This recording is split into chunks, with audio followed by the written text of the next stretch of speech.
how many you took off? Yeah, his is a good question. He said, and I've often thought about these trees, if trees really have human characteristics, and he said, the limbs are weighted down. He says, do you watch as you shake and the limbs come up?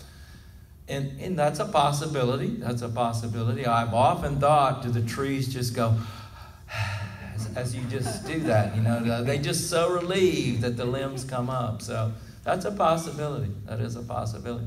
One of the things that I encourage people to do is to watch this.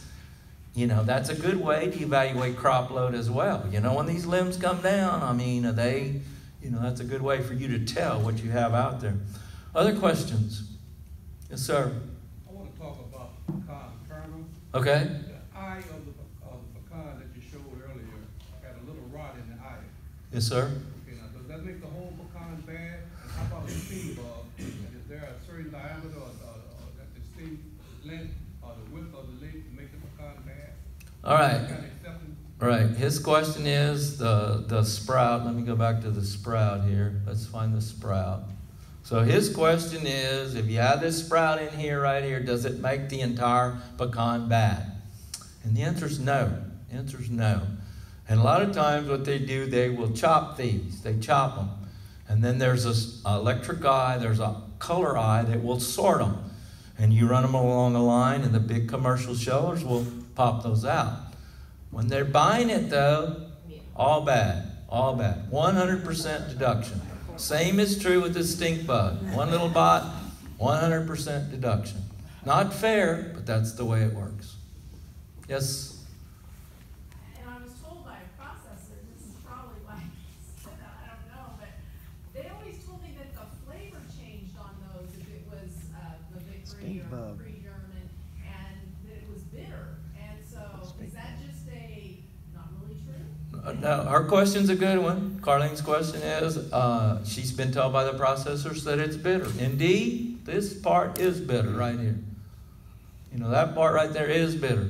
And there are certain varieties, like Pawnee, where it can go kind of throughout the whole deal. But for the most part, when you chop that out, the rest of it's okay. Especially this part right here. So they're telling you half-truths. They're not lying to you, but they're not telling you the whole story either, is what I would say. Yes? Going back to planting the shaker on the trunk, can you explain more why you would loosen the chain to not spot? All right, let's go back here. So his question is, why do we let this part down? Why don't we keep the chains tight up here? Well, these chains are hanging onto the tractor, and so you let these chains down so that you're not shaking the tractor. You're only shaking the tree. So it's free. It's free from the tractor when you let it down, and so it's totally riding on the tree. So all the force is going to the tree, and the tractor doesn't shake. Question is, are there any benefits to that? Yeah, you needed to do that because you don't want to be shook like that tree was shook inside of the tractor. Because on these self-propel ones, if it's not free hanging, you're shaking as much as the tree.